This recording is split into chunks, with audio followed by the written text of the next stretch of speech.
إن الحمد لله نحمده ونستعينه ونستغفره ونعوذ بالله من شرور أنفسنا ومن سيئات أعمالنا من يهده الله فلا مضل له ومن يضلل فلا هادي له وأشهد أن لا إله إلا الله وحده لا شريك له وأشهد أن محمدا عبده ورسوله أما بعد. Louange à Allah, le créateur des cieux et de la terre, on le loue tout ce qu'il nous accorde, comme grâce on lui demande de prier son prophète Mohammed sallallahu alayhi wa sallam, sa famille, ses compagnons et tous ceux qui les ont suivis jusqu'au jour de la rétribution. Celui qu'Allah a guidé, personne ne peut l'égarer. Celui qu'Allah a égaré, personne ne peut le guider. Nous sommes toujours dans la traduction du livre du Cheikh Rabi' al-Maqalat al-Athariya fi radd ala shubhat wa tashribat al-Haddadiyya. Nous sommes dans le lieu numéro 33. Alors j'étais un peu malade, mais là ça va mieux, alhamdulillah. Donc pour ceux-là qui s'interrogent, même si j'ai une grippe qui m'embête, mais ça va mieux, alhamdulillah. Et la da'wa continue. La da'wa continue. La maladie ne va pas nous empêcher de faire da'wa, sauf si Allah en décide autrement. Donc na'am, la da'wa continue, alhamdulillah. Nous sommes toujours sur la lecture des propos d'Ibn Qudama sur le jugement de celui qui délaisse la prière. On s'est arrêté sur une question qui est très importante. Et j'avais même dit que cette question nous permettra aussi de savoir que celui qui délaisse la prière par négligence, il ne sort pas de l'islam. Quelle est cette question? C'est la question du kufr, la question de la mécréance. Comprendre la réalité du kufr. Donc la réalité de la mécréance. Comprendre la réalité de la mécréance va t'aider à mieux comprendre le sujet et avoir la vie juste ici et avoir la vie juste ici par rapport à ce qui va être avancé. Et alhamdulillah, ce que j'avais évoqué, je me suis rendu compte qu'Ibn al-Qayyim avait mentionné cela dans son livre As-Salat wa Hukm Tarikiha. Et j'avais déjà mentionné cette parole, je crois dans la série de réfutations contre le frère Elenga. Alors, il dit ceci à la page 49, donc dans son livre As-Salat wa Hukm Tarikiha, à la page 49, il dit Ma'rifatu as-sawabi fi hadhihi al-mas'alati mabniyun على معرفة حقيقة الإيمان والكفر ثم يصح النفي والإثبات بعد ذلك فالكفر والإيمان متقابلان إذا زال أحدهما خلفه الآخر. Ibn al-Qayyim dit connaître la vie juste dans cette question, donc le jugement de celui qui délaisse sa prière.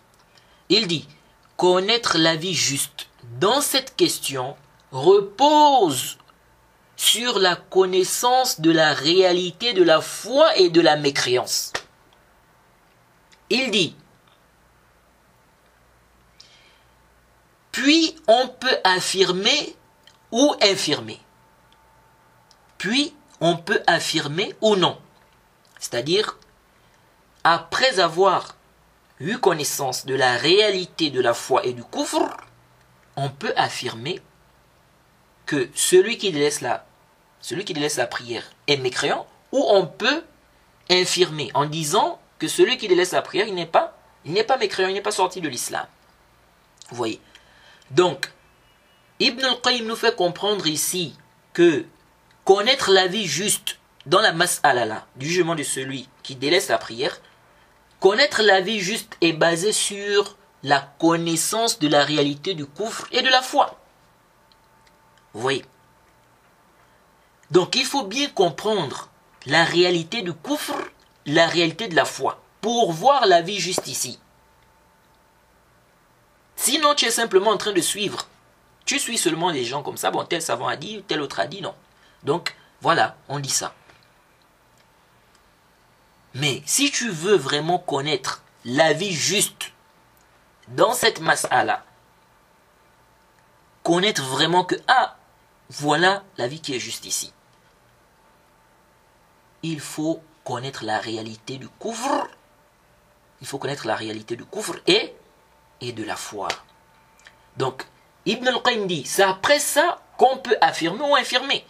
Donc c'est après ça, c'est après avoir eu connaissance de la réalité du coufre et de la foi qu'on peut dire que celui qui laisse sa prière, il est mécréant ou non. Vous voyez. Ensuite, il dit, le coufre et la foi sont opposés. Si l'un s'en va, l'autre prend la place. Et ça, c'est très important, ce que Ibn al-Qayyim dit ici. Donc, si tu dis que celui qui laisse sa prière, il est sorti de l'islam, ça veut dire qu'il n'a plus de foi. Ça veut dire qu'il n'a plus de foi. Il n'y a plus de foi dans son cœur. Il est mécréant. Il est sorti de l'islam. Et si tu dis qu'il n'est pas sorti de l'islam, ça veut dire qu'il a toujours la foi. Vous voyez. Donc, Ibn al-Qayyim dit, le coufre et la foi sont opposés. Si l'un s'en va, l'autre prend la place. Vous voyez ça? Donc c'est très important, n'est-ce pas? Il est très important de comprendre ce que Ibn al-Qayyim a dit ici. Il dit bien que connaître la vie juste dans cette mas'ala repose sur la connaissance de la réalité de la foi et de la mécréance. Jade, on avait évoqué un point qui est capital. Et on a vu que beaucoup de gens se sont trompés sur ce point. Même parmi ceux qui se réclament de la sunna. On a vu que la mécréance extérieure, apparente, ou bien la mécréance extérieure, implique la mécréance intérieure. Et on a vu les paroles des savants par rapport à cela. Donc ici, on ne va plus mentionner ces paroles-là. Toutes ces paroles-là rentrer encore dans beaucoup de détails et tout ça. Ceux qui veulent les paroles des savants par rapport à cela, ils peuvent écouter l'audio numéro 30, l'audio 31 et l'audio 32. Donc de cette série. On a mentionné les paroles des savants par rapport à ce sujet-là. Donc on ne va plus ramener les mêmes paroles là ici encore, rentrer dans les détails, etc. On va juste résumer la chose et essayer de donner une explication encore plus claire. Inch'Allah. Alors, si tu dis que quelqu'un est sorti de l'islam, qu'il est devenu mécréant, tu ne peux plus dire qu'il a la foi dans le cœur. Tu dois automatiquement infirmer sa foi intérieure. Les frères, comprenez ça une bonne fois pour toutes. La grande mécréance chez les gens de la sunna a toujours un lien avec le cœur. Ça veut dire quoi? Je vais essayer d'expliquer la chose de la façon la plus simple. Dans le cœur, nous avons deux grands éléments. On a ce qu'on appelle le tasdiq, l'approbation, le fait de reconnaître vrai, de croire en la chose. Donc la personne croit en Allah, aux anges, aux livres. Elle croit que telle chose est obligatoire, telle chose est interdite. Elle croit en tout ce que le prophète a eu à dire. Donc on parle de quoi? De tasdiq. La personne croit, la personne approuve. La personne croit que c'est vrai. Si on dit que la prière est obligatoire, la personne croit que c'est obligatoire. Si on dit que telle chose est interdite, la personne croit que la chose est interdite. Si on dit le paradis existe, la personne croit que le paradis existe, l'enfer existe, etc. Donc on parle ici de tasdiq, d'approbation. La personne croit, donc c'est vrai. Ce qu'on a eu comme information ici est vrai. L'islam, c'est la vérité.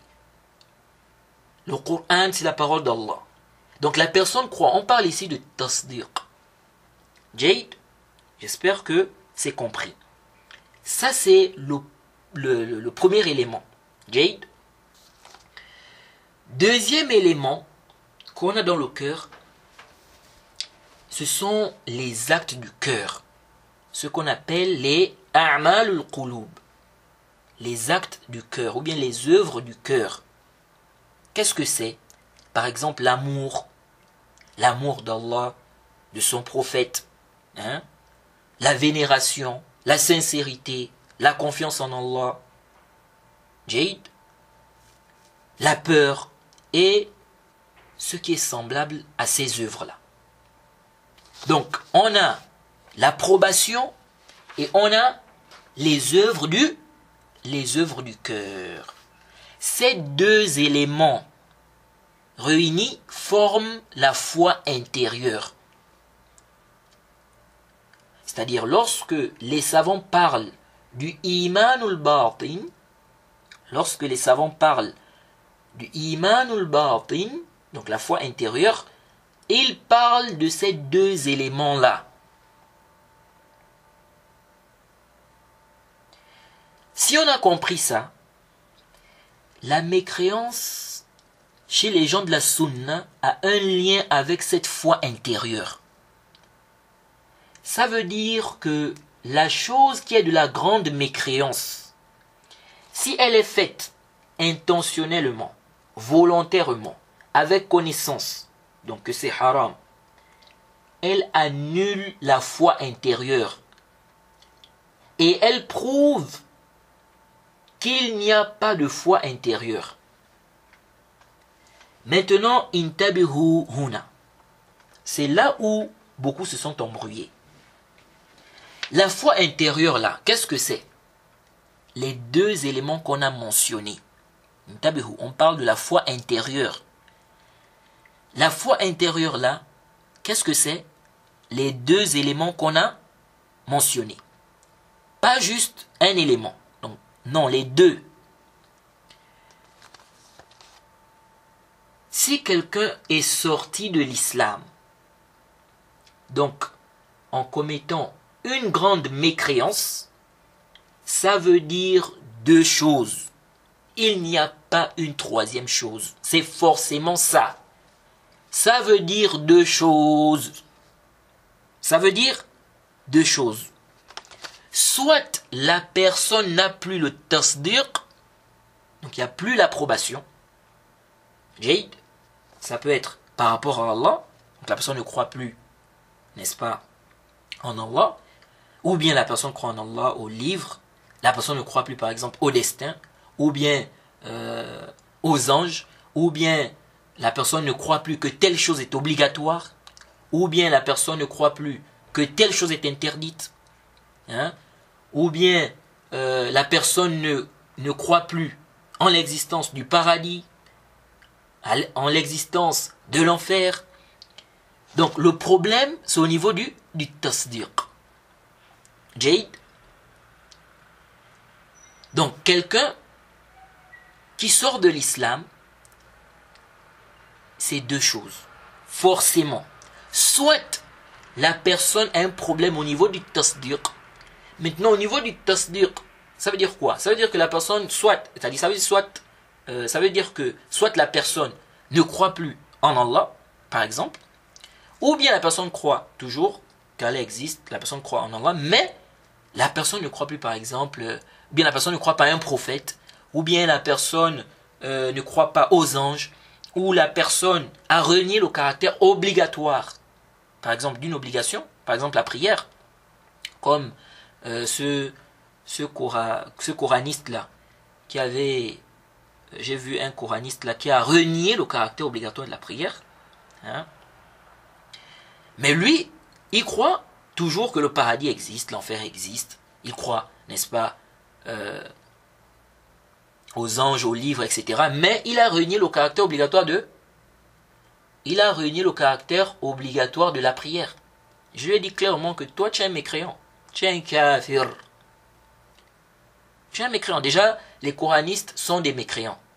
Les coraniyoun sont des mécréants. Oui. Et toi, tu viens encore ajouter. Tu ajoutes ça. Tu renies le caractère obligatoire de la prière. Hein? La prière est obligatoire. Et ça, on n'a même pas besoin de faire un débat là-dessus.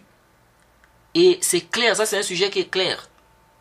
C'est un sujet qui est clair. Oui.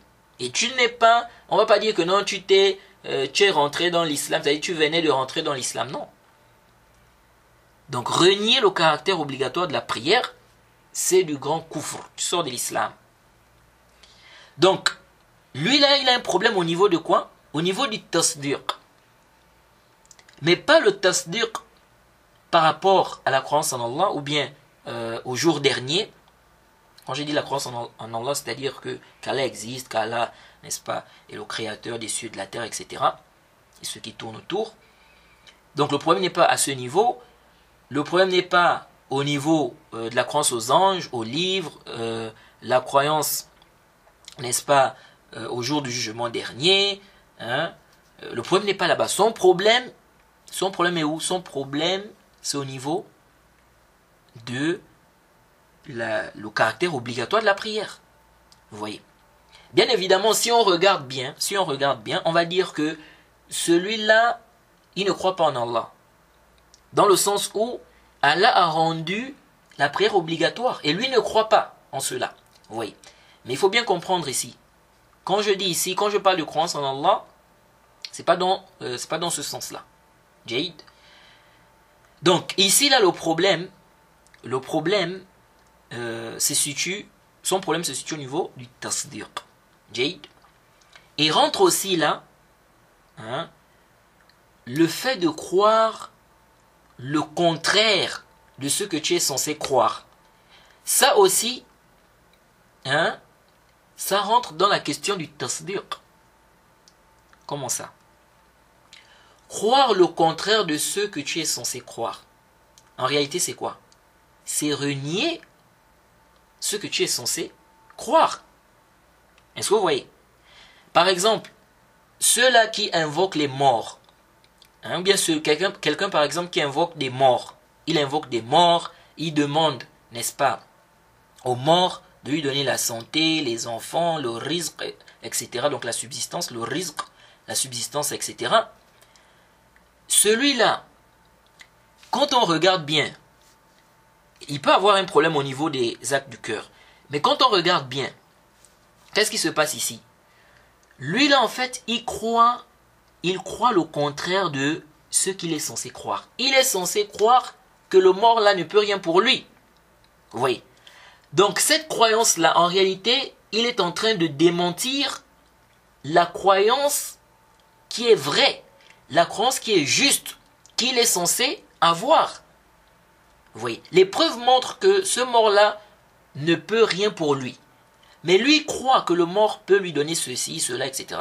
Donc en réalité, il ne croit pas, n'est-ce pas, en ce qui est venu dans les textes par rapport à ça. Vous voyez?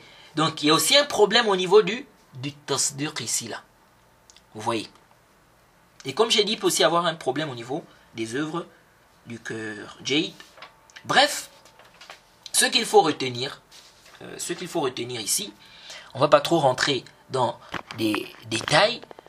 Ce qu'il faut retenir ici, c'est que celui qui sort de l'islam, celui qui devient mécréant, il a forcément un problème, soit au niveau du tasdiq, et on a expliqué, soit au niveau des œuvres du cœur.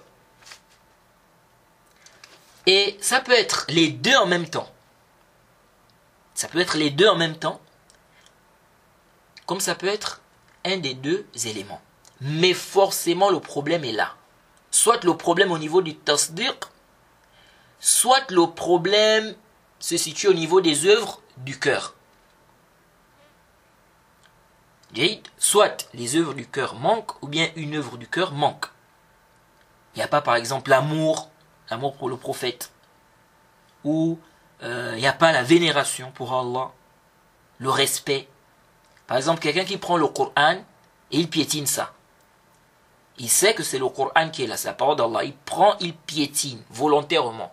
Il prend devant les gens comme ça, ou bien il prend le Coran, il dépose, il piétine ça. Celui-là, il est kafir. Il est mécréant. Et l'acte qu'il est en train de poser là prouve qu'il a un problème au niveau de la vénération, du respect. Vous voyez? Donc il y a un problème. Il Il y a un problème au niveau de la vénération, du respect, n'est-ce pas, de la parole d'Allah. Vous voyez. Il peut aussi avoir un problème au niveau du tasdiq. C'est-à-dire, il se peut qu'il ne croit pas que c'est la parole d'Allah, que l'islam c'est la vérité. Il se peut qu'il ne croit pas en Allah, au livre, etc.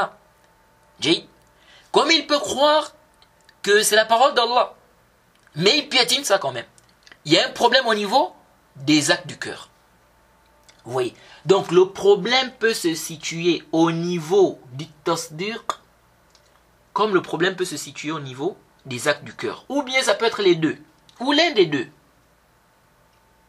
Ça peut être les deux ensemble, ça peut être l'un des deux. Mais forcément le problème est là. Soit au niveau du tasdiq, soit au niveau des œuvres du cœur. Soit le problème se situe dans les deux éléments. J'espère que c'est assez clair. Jade. Alors, si on dit donc, si on a compris ça, si on dit donc que quelqu'un est sorti de l'islam, il est devenu mécréant, ça veut dire qu'il a un problème, soit au niveau du tasdiq, soit au niveau des œuvres du cœur. Ou même, le problème se situe, n'est-ce pas, au niveau des deux éléments. Donc, on doit être à même d'expliquer où se situe le problème. Mais dire que telle chose est de la grande mécréance et on n'arrive pas à démontrer la mécréance intérieure, quand on regarde la mécréance intérieure chez les gens de la Sunna, impossible de situer ça quelque part, ou on arrive à situer ça quelque part, mais ça ne tient pas, alors sachez que la chose là en réalité, ce n'est pas de la grande mécréance. Ce que je viens de vous expliquer là, c'est-à-dire que ça là, ça va vous aider, ça va beaucoup vous aider en fait. Jade, les savants divergent. Est-ce que ça c'est de la grande mécréance ou pas? Si vous avez compris cette base là, vous allez voir quelle est la vie qui est juste. Vous voyez. Donc, si on dit que telle personne est sortie de l'islam, que telle personne a commis de la grande mécréance, elle est sortie de l'islam, on doit être à même d'expliquer où se situe le problème. Jade. Mais dire que quelque chose est de la grande mécréance, dire que quelque chose est de la grande mécréance, et on n'arrive pas à démontrer la grande mécréance du côté intérieur, c'est-à-dire on n'arrive pas à expliquer ou bien démontrer la mécréance intérieure, Jade, ici, quand on regarde la mécréance intérieure chez les gens de la Sunna, impossible de situer ça quelque part, ou on arrive à situer ça quelque part, mais ça ne tient pas. Quand je parle de situer ça quelque part, c'est-à-dire soit au niveau du tasdir, soit au niveau des actes du cœur. Donc si on n'arrive pas à situer ça, ou si on arrive à situer, mais ça ne tient pas en réalité, alors sachez que cette chose-là en réalité n'est pas de la grande mécréance. Vous voyez. Alors, il faut noter ça, c'est extrêmement important. Même lorsque les gens parlent comment on appelle, de celui qui juge avec une loi autre que la loi d'Allah. Ce point qu'on vient d'expliquer là, va vous aider à voir la vie juste. Quelle est la vie juste? Celui qui juge avec une loi autre que la loi d'Allah, quelle est la vie juste? Il est mécréant ou pas? Revenez à cette base-là. Si on dit qu'il est mécréant, où se situe son problème? Au niveau du tasdiq, il a renié le message de l'islam, il a renié la loi d'Allah, il a renié l'existence du paradis, de l'enfer, il a renié quelque chose parmi les choses, n'est-ce pas, qui font partie de la foi, donc qu'on doit obligatoirement avoir comme croyance. Ou bien il a fait l'orgueil, ou bien comment on appelle, il a un problème, n'est-ce pas, au niveau des actes du cœur. Le problème se situe où? Il faut être à même d'expliquer ça. C'est pourquoi beaucoup ne comprennent pas cette mas'ala-là. Ils sont embrouillés. Hein? Celui qui juge avec une loi autre que la loi d'Allah, ils sont embrouillés. Ils n'arrivent pas à voir la vue juste parce qu'ils n'ont pas bien compris la réalité du kufr et la réalité du iman. C'est ça en fait le problème. C'est ça le problème. Donc celui-là celui qui juge avec une loi autre que la loi d'Allah, son problème se situe au niveau du tasdiq ou bien au niveau des actes du cœur. Il faut être à même d'expliquer ça.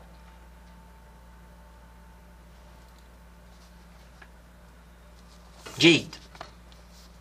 Alors, il y a eu une confusion ici. Il y a des gens qui sont tombés dans la confusion ici. Et d'où est venue la confusion chez certains frères? Chez les gens de la sunna, la grande mécréance, bien on va dire la mécréance, peut se faire par la parole, ou l'acte, ou la croyance. Ces trois éléments-là. Ça veut dire quoi? Ça veut dire que tu peux prononcer une parole qui te fait sortir de l'islam. Ça veut dire que tu peux prononcer une parole qui te fait sortir de l'islam. Qu'est-ce qui t'a fait sortir de l'islam? Cette parole-là. Tu peux faire un acte qui te fait sortir de l'islam. Qu'est-ce qui t'a fait sortir de l'islam? Cet acte-là. Tu peux avoir une croyance qui te fait sortir de l'islam. Qu'est-ce qui t'a fait sortir de l'islam? C'est cette croyance-là. Certains frères ont donc cru que les actes de grande mécréance n'ont aucun lien avec le cœur. Les paroles qui sont de la grande mécréance n'ont aucun lien avec le cœur. Ceci est une parole qui est fausse.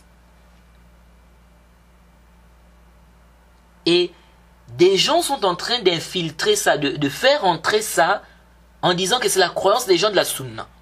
Alors que non, ce n'est pas la croyance des gens de la sunna. Sous prétexte que si on dit que ça a un lien, si on dit que les actes de mécréance ont toujours un lien avec la grande si on dit que les actes de mécréance ont toujours un lien avec le cœur, ont toujours un lien avec le cœur, ça c'est-à-dire on va tomber dans la croyance des Murji'a. Non, non, ça c'est le jahl. C'est ton jahl qui te fait croire en cela. C'est ton jahl, ton ignorance qui te fait croire en cela. Tu n'as pas bien compris la croyance des Murji'a et tu n'as pas bien saisi la croyance des gens de la sunna ici.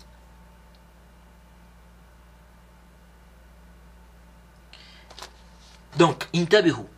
Oui, tu peux avoir une croyance de mécréance dans le cœur, Jade, sans parler, ni commettre l'acte qui repose sur cette croyance-là. Ou l'acte qu'indique cette croyance-là. Quelqu'un qui croit par exemple que le châtiment de la tombe n'existe pas. Il y a des gens comme ça. Ils te disent que le châtiment de la tombe n'existe pas. Alors, quelqu'un peut croire que le châtiment de la tombe n'existe pas, mais il ne dit ça à personne. Donc il ne parle pas. Il ne parle pas. Mais il a cette croyance-là dans son cœur. Donc il croit en cela. Mais il n'a pas parlé, il n'a pas prononcé. Il n'a pas eu à dire cela. Vous voyez?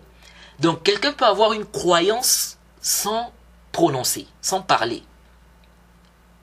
Sans faire aussi l'acte qui repose ou qui est basé sur cette croyance-là. Mais tu ne peux pas prononcer une parole de mécréance ou faire un acte de mécréance volontairement, sans excuse, sans que ça n'ait un lien avec le cœur. Tu peux avoir une croyance de mécréance dans le cœur sans la prononcer ou sans commettre l'acte basé sur cette croyance. Un exemple, quelqu'un peut croire que le châtiment de la tombe n'existe pas. comme je l'ai dit. Mais il ne dit cela à personne, il ne dit pas ça avec sa bouche. C'est juste dans son cœur. Il ne prononce pas cela. Vous voyez? Ça, c'est de la grande mécréance. Même s'il ne prononce pas, ça, même s'il ne dit pas que le châtiment de la tombe n'existe pas, cette croyance-là qu'il a, c'est de la grande mécréance. Jade, on ne dira pas que forcément, s'il a cette croyance-là, c'est qu'il l'a prononcé avec sa bouche. Non. Il peut avoir cette croyance-là sans prononcer cela avec sa bouche, sans parler en fait. Quelqu'un peut croire qu'il est permis d'invoquer un mort, mais lui-même, il ne le fait pas. Il a juste cette croyance-là. Pour lui, il est permis d'invoquer un mort, mais lui-même, il ne le fait pas. Vous voyez, ceci est de la grande mécréance. On ne dira pas que c'est forcément lié à l'acte. C'est-à-dire que s'il a cette croyance-là, ça veut forcément dire qu'il a invoqué les morts, qu'il a fait cela. Non, pas forcément. Il se peut qu'il ait cette croyance-là et il invoque un mort ou bien les morts, comme il peut juste avoir la croyance, lui-même il n'a pas invoqué un mort. Mais il a la croyance qu'on peut invoquer le mort. On peut lui demander la santé, le rizq, etc. Ça c'est du kufr, c'est du grand kufr. Cette croyance, ça c'est du grand kufr. Même s'il n'a pas fait, c'est-à-dire l'acte qui est quoi, qui est basé sur cette croyance-là. Vous voyez. Par contre, l'acte ou la parole. Donc là, on a vu quoi? On a vu des exemples qui montrent qu'on peut avoir une croyance sans la prononcer ou sans faire l'acte qui est basé sur cette croyance-là. Jade. Par contre, l'acte ou la parole de mécréance, il faut forcément qu'il y ait la mécréance intérieure. Lazim. Lazim. Quand je dis ici l'acte ou la parole de mécréance, c'est-à-dire que quelqu'un qui tombe dans la grande mécréance, volontairement, sans excuse, forcément, celui-là, il tombe dans un acte de grande mécréance, bien il prononce une parole de grande mécréance, celui-là forcément, il est mécréant intérieurement et extérieurement. Il y a une mécréance aussi au niveau de l'intérieur. Lazim.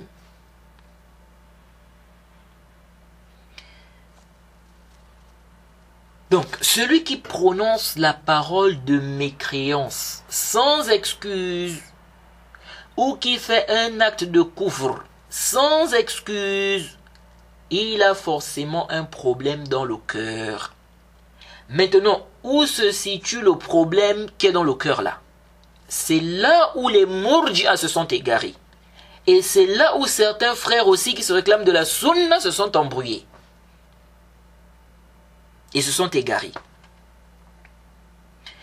Les gens de la sunna disent, le problème peut se situer au niveau de l'approbation ou au niveau des actes du cœur, ou même des deux. Au niveau des deux. Or, les murji'a disent non. Le problème c'est forcément au niveau de l'approbation, au niveau du tasdiq. Les frères, il faut comprendre ça. Vous allez trouver très peu de personnes qui vont vous détailler les questions du iman, qui vont rentrer dans les détails concernant les questions du iman, parmi les francophones. Donc vraiment, il faut être attentif et il faut vraiment noter. Et on avait déjà vu la parole du Cheikh l'Islam par rapport à cela. Le problème des murji'a, c'est là. Dans cette mas'ala là. Eux, ils veulent ramener la chose forcément au tasdiq, à l'approbation. Les gens de la sunna disent non, ça peut être au niveau du tasdiq, il y a un problème au niveau du tasdiq, mais ça peut être aussi au niveau des œuvres du cœur. Ça peut être aussi au niveau des œuvres du cœur. Donc, on peut résumer la chose en disant ceci. les Murji'a, suivez attentivement, parce que c'est là où les gens se sont embrouillés. Les Murji'a renvoient le kufr au cœur. C'est-à-dire que pour eux, la grande mécréance est un lien avec le cœur en fait. Pour les Murji'a, la grande mécréance a forcément un lien avec le cœur. Pour les gens de la Sunna, la grande mécréance a forcément un lien avec le cœur aussi. Il faut bien comprendre ça les frères. Donc ils sont d'accord sur ce point-là. Ils sont d'accord sur ce point-là. Et ça c'est important parce que aujourd'hui il y a beaucoup de confusion. Il y a des gens qui pensent que quand on dit que tel groupe est une secte, ça veut dire que tout ce qu'ils disent c'est faux. Non, c'est faux. Ça c'est complètement bâtil. Même si quelqu'un ne dit pas ça avec sa bouche, mais sa façon d'agir. Parce que lorsque quelqu'un vient pour dire les Murji'a ne rendent pas mécréants celui qui dit sa prière. Donc ceux qui ne rendent pas mécréants celui qui dit sa prière, donc il est dans l'irja. Qu'est-ce que c'est? Est-ce que parce qu'on a dit les Murji'a, ça veut dire que tout ce qu'ils ont comme croyance, c'est bâtil? Non. Donc, une secte, on peut avoir une secte, ok? Ils ont des fondements qui sont bâtils, ok? Mais ils peuvent aussi avoir des positions qui sont justes. Et que sur ce point-là, ils ont raison. Mais regardez, je prends un exemple. Les Murji'a, par exemple, ils ne rendent pas mécréants celui qui commet un péché qui n'a pas atteint le degré du grand kufr. Tant que la personne ne rend pas sa halal. Est-ce que ça, c'est une mauvaise croyance? C'est une bonne croyance. C'est une bonne croyance. C'est même la croyance des gens de la Sunna. Vous voyez? Donc c'est comme ça. Parce qu'il y a des gens aujourd'hui qui sont tombés, en fait, on dirait que c'est psychologique. Surtout, et c'est surtout, je remarque que c'est plus sur la question du irja. C'est-à-dire, dès qu'ils entendent seulement que les Murji'a ont telle position, c'est comme si pour eux directement, ça veut dire que non, bon, c'est pas bon, c'est faux. Non, non, c'est pas comme ça. Il faut regarder les paroles des ulama. Il faut regarder les preuves. Ne te contente pas de ta tête. Non, tel a dit que c'est une croyance d'irja. Ou bien toi tu penses que ça c'est quand même de l'irja. Et puis tu commences à traiter les gens d'égarés n'importe comment. Tu commences à t'embrouiller toi-même. C'est pas comme ça. C'est pourquoi j'aime. Vraiment, je me sens, comment dirais-je, je me sens à l'aise lorsque je lis le Cheikh al-Islam, Ibn al-Qayyim, dans les questions de Iman. Parce que ceux-là, vraiment, quand tu lis les tafassir, les détails qu'ils t'apportent, c'est-à-dire tu sens vraiment qu'ils ont bien cerné les masaïl-là. Ils ont bien compris ces masaïl-là, de Iman, de Kufr. Je vous assure, lisez les livres d'Ibn al-Qayyim, du Cheikh al-Islam. Bon, ceux qui ont le niveau. Mais ceux qui n'ont pas de niveau aussi vont s'embrouiller. Un étudiant en sciences doit lire ces savants-là. Ne te contente pas seulement tel savant contemporain. Non, mon frère. Si tu veux vraiment les tafasil, lis ces savants-là. Ibn al-Qayyim, Cheikh al-Islam, dans ces masaïl-là, de Iman, du Kufr. Tu vas trouver beaucoup de contemporains. Ils ne te détaillent pas les sujets de Iman comme Ibn al-Qayyim et le Cheikh al-Islam ont détaillé. Vous entendez seulement, non, comme ça c'est pas comme ça, oh, ça c'est comme ça, oh non, les salafs n'ont pas dit ça, oh, comme ça, comme ça. Où sont les tafasil, où sont les rudoud qui sont détaillés? C'est ça le problème. Et il y a des gens qui sont là pour faire seulement du taqlid.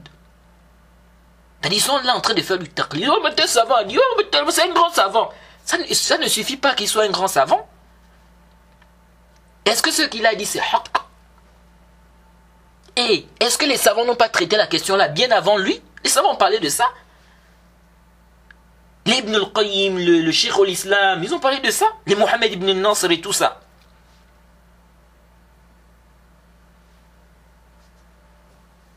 On n'est pas là pour suivre aveuglement comme ça. Non, tête l'a dit, nous aussi, allez, et là, on est là-bas. Et l'autre a dit, oh, on est là-bas. Non. On suit le dalil. On suit le dalil. Et nous respectons nos savants. Un savant qui s'est trompé, il s'est trompé. Sinon, on ne le suit pas sur la mas'ala parce qu'on voit qu'il s'est trompé par rapport aux preuves. Il garde sa place, c'est un savant. Qu'Allah lui facilite, qu'Allah lui pardonne. Mais nous, on ne le suit pas dans ça. Nous ne sommes pas des haddadi. Dès qu'un savant fait une erreur, bien ne connaît pas d'accord avec un savant, automatiquement, il est devenu mubtadi', c'est un innovateur, c'est un égaré, c'est comme ça. On commence à dire n'importe quoi sur le savant, non. Donc, intabihu huna. Intabihu huna.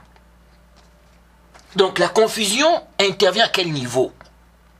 Et c'est là où il faut faire attention.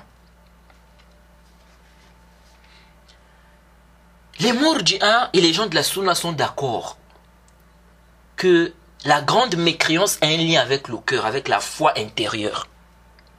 Ils sont d'accord avec ça.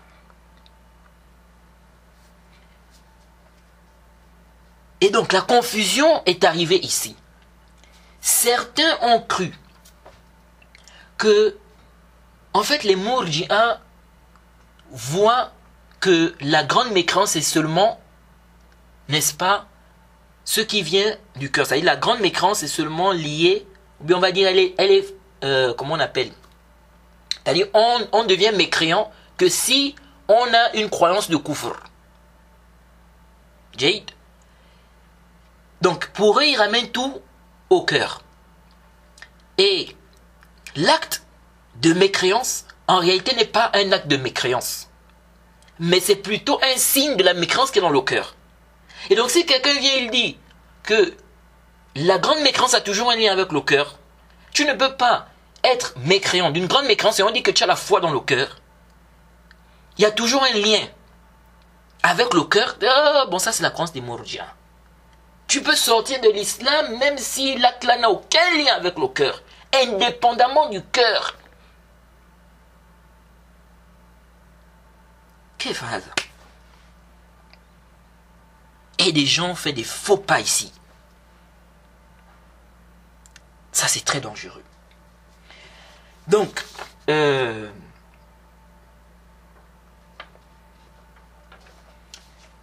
où est donc la différence? Et là, soyez très attentifs. Les Murji'a et les gens de la Sunna sont d'accord que la grande mécréance a un lien avec l'intérieur, avec le cœur, avec la foi qui est dans le cœur. Sauf que ils divergent sur l'endroit où se situe le problème. Ça veut dire quoi? Si on dit que tel acte, ou bien si on dit que quelqu'un est sorti de l'islam,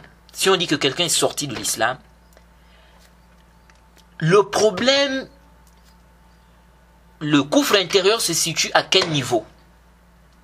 C'est là où il y a la divergence sur la mas'ala entre les gens de la Sunna et les Murji'a. 2. Dire que l'acte est de la grande mécréance. Là aussi il y a une divergence entre les Murji'a et les gens de la Sunna. Les gens de la Sunna disent que l'acte en lui-même, c'est de la mécréance, c'est de la grande mécréance, l'acte même. Mais ça a toujours un lien avec le cœur. Ça a toujours un lien avec le cœur, c'est lié. Les Murji'a te disent, non, l'acte même, ce n'est pas de la mécréance en lui-même. Mais c'est plutôt un signe de la mécréance qui est dans le cœur. Un signe, ou c'est une preuve de la mécréance qui est dans le cœur. Jade. Donc, la divergence est sur 2 points. Déjà sur l'acte en lui-même. Est-ce qu'on dit que l'acte en lui-même c'est de la mécréance? Les gens de la Sunna disent l'acte en lui-même c'est de la mécréance. Si tu commets ça, tu sors de l'islam. Tu sors de l'islam. Parce que l'acte là en lui-même c'est de la mécréance. Mais sauf que cet acte là ne provient que de quelqu'un qui a une mécréance intérieure. C'est-à-dire quelqu'un qui a la foi intérieure, il ne va pas faire ça. Donc c'est un lien toujours avec le cœur. C'est un lien toujours avec le cœur. Tu fais l'acte là, tu sors de l'islam. On t'a fait sortir de l'islam par rapport à quoi? Par rapport à l'acte là. C'est par rapport à l'acte là. Mais cet acte là que tu as eu à commettre, à poser, c'est un lien avec? C'est un lien avec le cœur. C'est un lien avec le cœur. C'est un lien avec ta foi intérieure. Donc, en faisant ça, tu as annulé ta foi. Chez nous, tu as annulé ta foi. Maintenant, les Murji'a te disent, non, l'acte en lui-même n'est pas de la grande mécréance, mais c'est un signe de la mécréance qui est dans le cœur. C'est un signe de la mécréance qui est dans le cœur. Nous disons non. Ce n'est pas qu'un signe, c'est aussi de la mécréance en lui-même. C'est-à-dire que Quand il dit c'est un signe, l'acte là prouve la mécréance qui est dans le cœur. Nous disons oui, ça prouve la mécréance qui est dans le cœur, mais c'est aussi de la mécréance. Et l'acte en lui-même là, c'est de la mécréance, c'est du couvre. Deuxième point, et c'est là où il faut être vraiment attentif. Les Mourji'a ramènent le problème au tasdiq. Or, les gens de la Sunna disent le problème peut se situer au niveau du tasdiq, donc de l'approbation, comme le problème peut se situer au niveau des œuvres du cœur.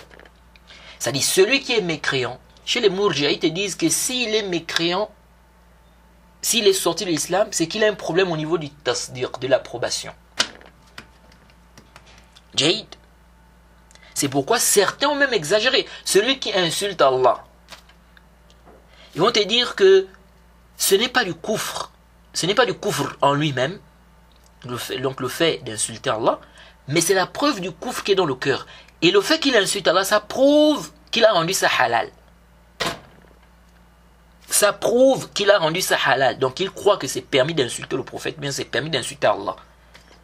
Donc s'il insulte le prophète, bien s'il insulte Allah, ça là en lui-même, ce n'est pas du kufr, du grand kufr. C'est-à-dire le fait d'insulter Allah, le fait d'insulter le prophète. Mais c'est la preuve que dans son cœur là-bas, il croit que c'est permis d'insulter le prophète, c'est permis d'insulter Allah. Ce qui fait que s'il s'avère qu'il ne croit pas, parce qu'il considère ça comme un dalil seulement, hein, une preuve. Donc s'il s'avère qu'en réalité, il ne croit pas que c'est permis d'insulter Allah, d'insulter le prophète, il peut être sauvé au mal-qiyam. Vous voyez ça? Ça c'est grave. Ça c'est grave.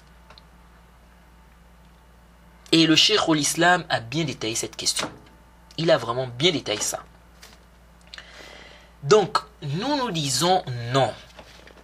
Quelqu'un qui insulte Allah, quelqu'un qui insulte le prophète, qu'il croit que c'est permis d'insulter Allah, ou qu'il croit que c'est interdit d'insulter Allah, ou bien qu'il croit que c'est permis d'insulter le prophète, ou que c'est interdit d'insulter le prophète, celui qui insulte Allah ou insulte le prophète, il est kafir. Il est mécréant. Qu'il croit que c'est permis ou pas. Jade. Non. Parce que le fait d'insulter Allah, insulter le prophète, ça veut dire quoi? Ça veut dire que tu as un problème, soit au niveau du tasdiq, Jade, mais tu peux avoir le tasdiq et insulter Allah et son prophète. Car tu as un problème au niveau des œuvres du cœur. Parce que le fait de croire vrai, il faut comprendre ça les frères. Croire vrai n'implique pas les œuvres du cœur. Ça n'implique pas forcément les œuvres du cœur, donc l'amour. Parce que quelqu'un peut croire que le prophète est véridique. C'est un vrai prophète. Mais par orgueil, il refuse de le suivre. Il refuse de rentrer dans l'islam. Jade, comme certains juifs. Jade, ils savaient que le prophète disait la vérité, mais ils ne l'ont pas suivi. Vous voyez. Et même, si on prend même entre nous, parfois, tu sais que tel frère, ce qu'il a dit là, c'est la vérité. Mais tu refuses. Tu refuses.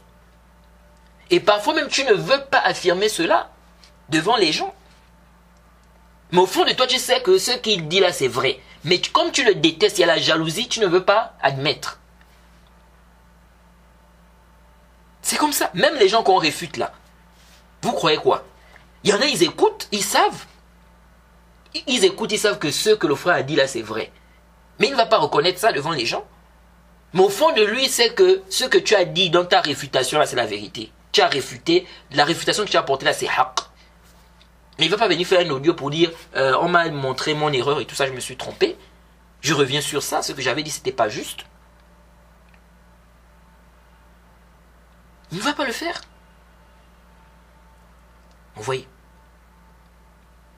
Pourtant, il sait au fond de lui que ce que tu as dit est vrai. Donc, croire que c'est la vérité, avoir l'approbation, le tasdiq, ça n'implique pas forcément les œuvres du cœur.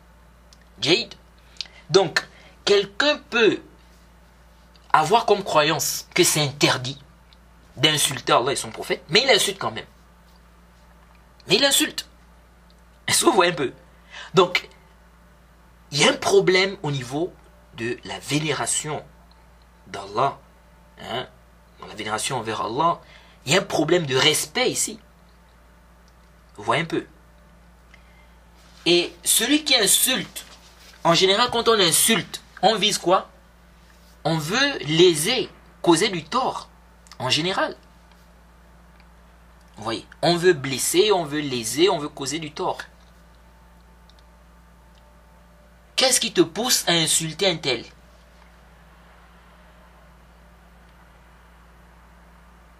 Qui ne t'a rien fait, par exemple. Vous voyez? Bref, nous disons, insulter Allah, insulter le prophète, c'est du grand coufre. Celui qui fait ça, il sort de l'islam. Même s'il croit que c'est interdit. L'acte du coufre, comprenez ça bien. L'acte du coufre, l'acte qui est du grand coufre, ou bien une parole qui est de la grande mécréance. Celui qui tombe dans ça, ce n'est pas une condition pour qu'on dise qu'il est mécréant, qu'il croit que c'est halal. Même s'il croit que c'est haram, le fait de faire ça, il sort de l'islam. Ça, c'est pour ceux qui est de la grande mécréance. Mais ceux qui n'est pas de la grande mécréance, donc les péchés qui ne sont pas de la grande mécréance, celui qui tombe dans ça, celui qui fait ça, pour dire qu'il est sorti de l'islam, il faut qu'il croit que ça soit, il faut qu'il croit que c'est halal. Donc là, il a rendu ça halal. Et on va dire sort de l'islam. Ça, c'est pour les péchés qui n'ont pas atteint le degré de la grande mécréance. On a déjà détaillé ça.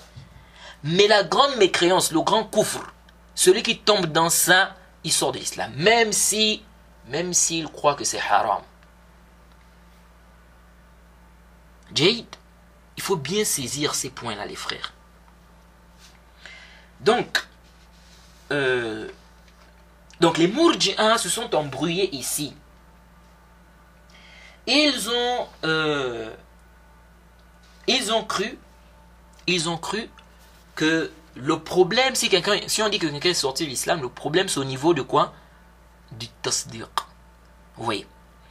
C'est pourquoi ils vont dire que le législateur ne juge pas de la mécréance de celui qui a la foi dans le cœur. Jade, cette parole-là, elle est vraie. Le législateur ne juge pas de la grande mécréance de celui qui a la foi dans le cœur. Ça c'est haqq. Ça c'est haqq. On avait déjà vu ça même dans les propos du Cheikh al-Islam Ibn Taymiyyah.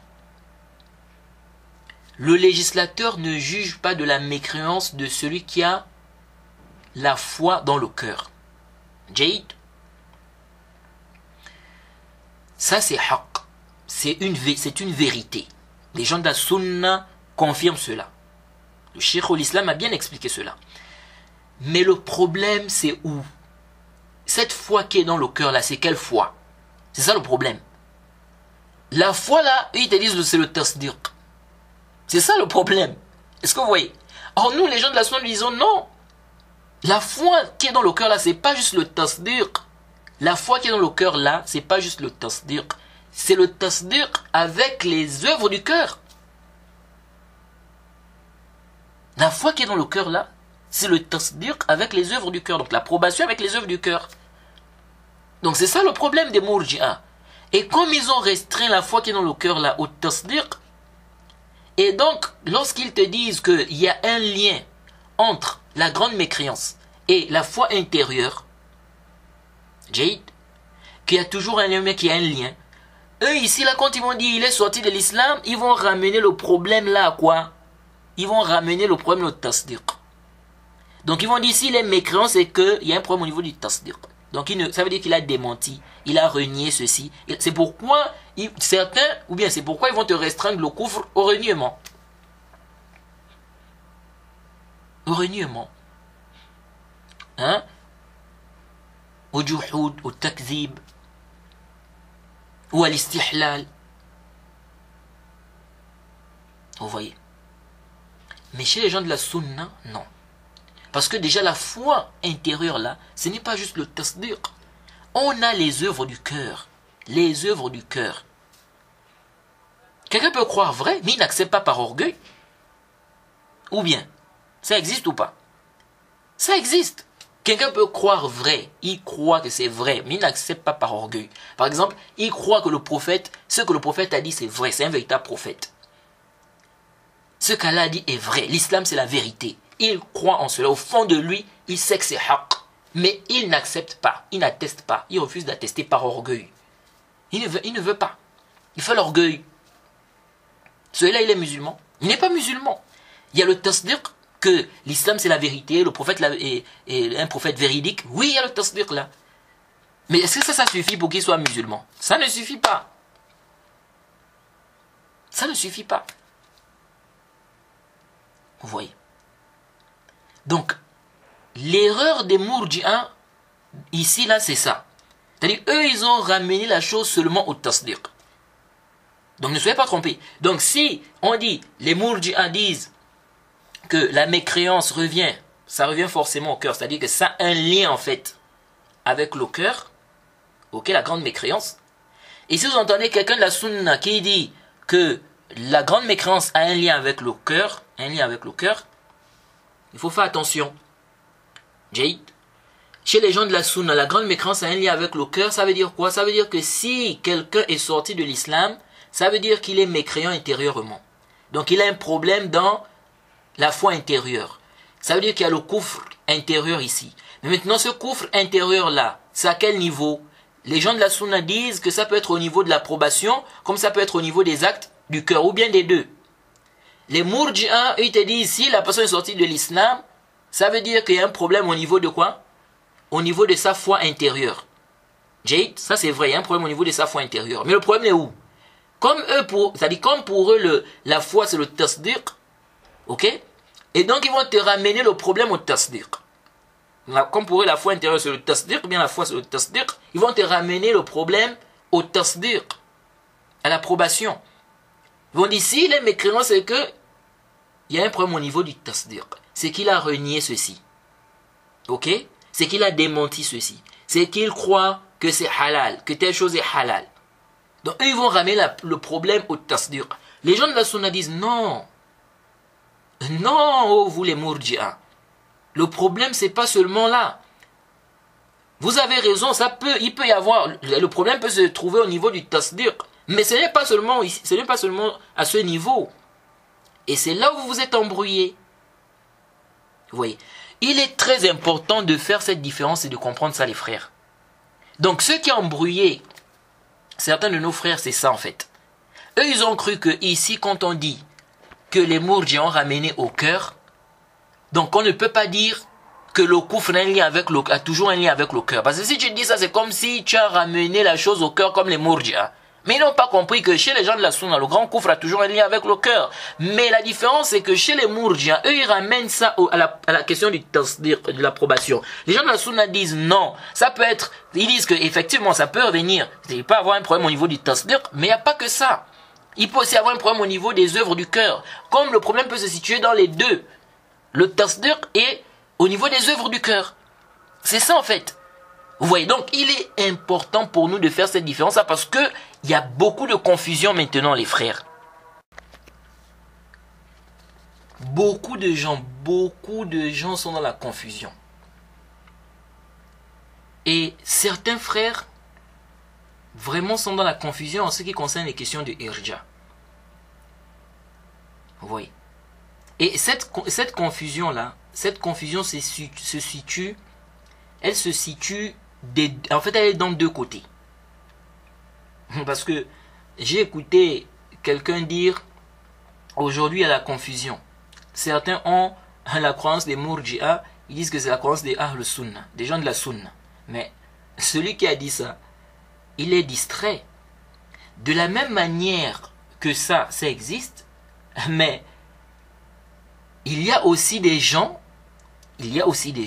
qui classent des croyances comme étant des croyances des Murji'a, alors que ce n'est pas une croyance des Murji'a. Ou bien parfois c'est une croyance des Murji'a, mais ce n'est pas une croyance propre aux Murji'a. C'est-à-dire les Murji'a ont dit ça, des gens de la Sunna aussi disent ça. Ce n'est pas faux, cette croyance-là ou cette parole-là. Donc la confusion, ce n'est pas seulement ce n'est pas seulement de ce côté-là. Donc le fait de dire non, il y a des gens qui ont des croyances, des mourji'as, qui croient que c'est des croyances des gens de la sunna. La confusion n'est pas seulement à ce niveau. Vous voyez, comme l'autre là, comment il s'appelle, Badjarophile, qui dit qu'il préfère être mourji et tout ça. Et qui a même des croyances graves dans les questions de iman et tout ça. De foi, de couvre, etc. Vous voyez. Donc le problème n'est pas juste de ce côté, mais on a aussi un autre côté qui est là. Bon, déjà, Badjarophile, lui, c'est un Ash'ari, hein, donc c'est pas étonnant. C'est pas étonnant ses positions hein, concernant les questions de irja et tout ça. Parce que vous savez, les Ash'ari, ils ont aussi, vraiment, ils ont des déviations dans les questions de iman. Dans les questions de iman. Bref. Donc, on a aussi un autre problème. La confusion, c'est pas seulement de ce côté. On a aussi un autre problème. On a des gens qui aussi ne font pas bien la différence entre les mourji'as ou bien la croyance des mourji'as et la croyance des gens de la sunna. Dans le sens où ils ne font pas la différence entre ce qui est propre aux mourji'as et ce que les mourji'as peuvent avoir comme croyance, mais qui n'est pas une croyance qui est fausse. Que des gens de la sunna ont aussi. Jade. Ils ne font pas la différence entre ça. Donc, et parfois, ils font même rentrer même des croyances. Ils disent que ça, c'est la croyance des mourji'as, alors que quand tu regardes même, c'est pas la croyance des mourji'as. Ça aussi, et je trouve même que la confusion est plus de ce côté. C'est plus de ce côté-là. Vous voyez. Donc, ça, il faut aussi comprendre ça. Il faut faire quoi? Il faut aussi comprendre ça. Je vais vous donner des exemples simples. La question de l'obéissance au gouverneur. Est-ce que vous savez qu'il y a des gens aujourd'hui, lorsque tu parles d'interdiction de se rebeller, l'interdiction de se rebeller contre les gouverneurs musulmans, ils te disent que ça c'est croyance d'irja. Aujourd'hui, ils sont là plein sur Internet. Ils accusent même les salafis d'être des mourji'as. Parce qu'on dit non, il y en a qui accusent des salafis d'être des khawarij. Oui, mais il y en a qui accusent aussi les salafis d'être des mourji'as. Hein? Vous ne savez pas ça? Il y en a qui accusent les salafis d'être des mourji'as aussi. À cause de ces questions, les questions, le jugement de celui qui juge avec une loi autre que la loi d'Allah. La question de l'obéissance au gouverneur. À cause de ça, les salafis sont pointés du doigt. Les takfiri, les khawarij, qui eux se disent salafis, mais ils accusent les salafis en réalité, ceux qui sont vraiment les salafis, parce qu'eux ils se disent salafis, mais ce pas des salafis, les khawarij, les takfiri, mais ils accusent ceux qui sont salafis en réalité d'être des mourji'as. À cause de ces questions-là. Vous ne savez pas ça? Si vous prenez la risala même du Cheikh Al-Albani, je crois que c'est Fitna tout takfir, ou bien je ne sais plus quoi, là où il parle du jugement de celui qui juge avec une loi autre que la loi d'Allah. Il évoque même ça là-bas. Ça, il le fait qu'on traite des gens de mourji'a à cause de la question du juge, de celui qui juge avec une loi autre que la loi d'Allah.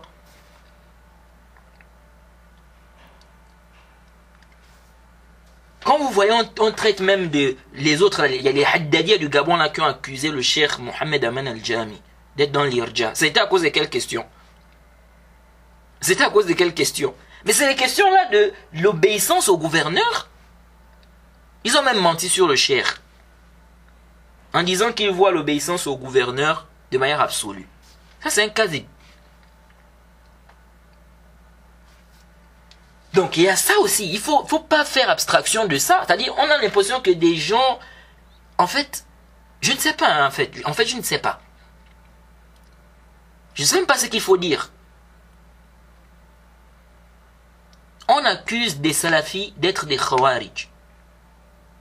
À cause de ceux-là qui bombardent, qui se disent salafis, à cause des takfiri, des khawarij, qui se font passer pour des salafis, et qui font du désordre. À cause d'eux, on accuse les salafis d'être des khawarij. Mais il faut aussi savoir qu'on accuse les salafis d'être des mourji'as. À cause de qui accuse en fait? Ce sont eux là, les takfiri, les khawarij. Ils accusent les salafis d'être des mourji'as parce qu'ils ne sont pas d'accord avec eux sur ces masaïl là. Il y a la question du Uz bil Jahl. La question du Uz bil Jahl. Aujourd'hui, on te dit non, si tu vois le Uz bil Jahl, on dit ça, c'est la croyance des mourji'as. Il y en a qui te disent ça aujourd'hui sur Internet. Mais regardez la croyance des Mourji'a. Les Mourji'a ont existé à l'époque des Salafs. Où est-ce que les Salafs ont classé le Uz bil Jahl dans la croyance des Mourji'a? C'est où? En tout cas, moi, je ne connais aucun Salaf qui a mentionné parmi les croyances des Mourji'a le Uz bil Jahl. J'avais demandé, ceux-là qui disent ça, je dis, mais vous sortez ça d'où? Parce que vous dites que c'est la croyance des Mourji'a. Mais vous attribuez maintenant aux Mourji'a cette croyance-là? Vous êtes sûr? Les Salafs, les Mourji'a ont existé depuis l'époque des Salafs. Les Salafs ont réfuté les Mourji'a. Ils ont réfuté les croyances des Mourji'a.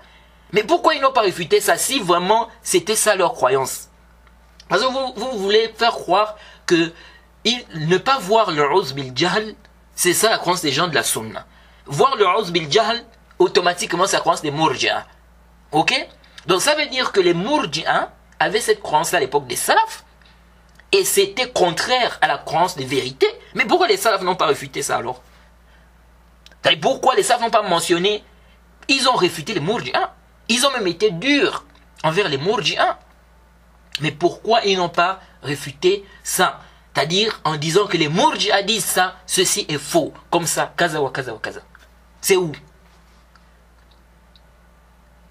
Donc c'est ça, là on prend des choses, on dit c'est Mourji'a. Après, celui qui a ça, Mourji. Mais vous, ça c'est une illusion. Vous apportez des choses, on ne sait pas où vous êtes parti chercher ça. Où est le rapport entre le Uz bil Jahl et l'Irja? Le rapport est où? Si le Mourji ne rend pas mécréant celui qui tombe dans le grand coufre, vous croyez que c'est à cause du Uz bil Jahl?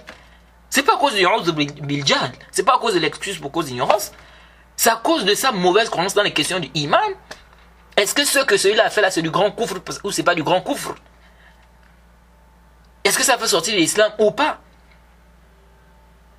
Ou bien la condition qu'il va ramener ici pour le coufre là, en disant que non, pour que ça soit du grand coufre, il faut d'abord qu'il croit que c'est halal ou des trucs comme ça. Mais où est la question du Uz bil Jahl? Donc s'il croit que c'est haram, il va dire non, s'il croit que c'est haram, il n'y a pas de problème. Où est la question du Uz bil Jahl? On dit même que, on ne doit pas même de Jahl. Parce qu'il y en a qui vont même te dire que ça commence des Jahmiya. Mais quand on parle même de Jahl, on te dit le Jahl même c'est le coufre chez Jahl. Est-ce que vous voyez? Donc il y a trop de confusion. Il y a trop de confusion. Donc la confusion aussi c'est dans ce sens-là. Il y a des gens qui n'ont pas bien compris la croyance des Mourji'a. Ou bien ils se sont embrouillés. Et donc ils croient que ça c'est une croyance des Mourji'a. Et donc celui qui dit ça, Mourji. Or c'est faux. Les exemples sont là. L'exemple sur l'obéissance au gouverneur.